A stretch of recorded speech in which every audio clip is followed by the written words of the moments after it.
Mashhur hind aktrisasi Parvin Babi 1970-yil va 1980-yillarda katta mashhurlikka erishadi. U Yengilmas, Amar, Akbar, Antony va Sultonning qizi kabi filmlarda rol o'ynaydi.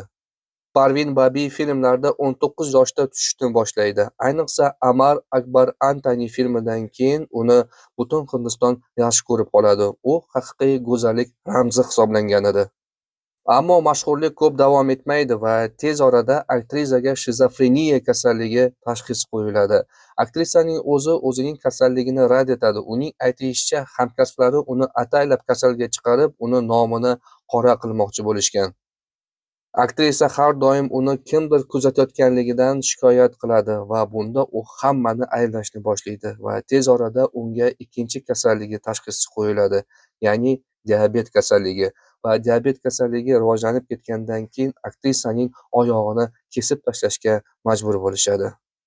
Aktrisa nogironlar aravachasida harakatlanishni boshlaydi va onasi vafot etgandan keyin u hech kim bilan gaplashmay qo'yadi. So'nggi oylarda esa uydan umuman chiqmaydi.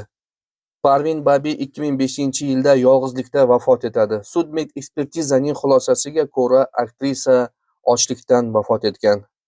Excuse me, please.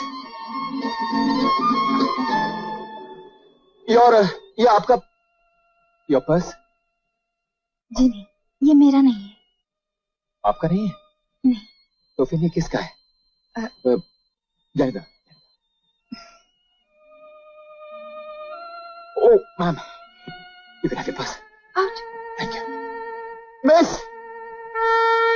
अब क्या है? जी नहीं, ये भी मेरा नहीं है। नहीं, ये अपन का है। रख लो।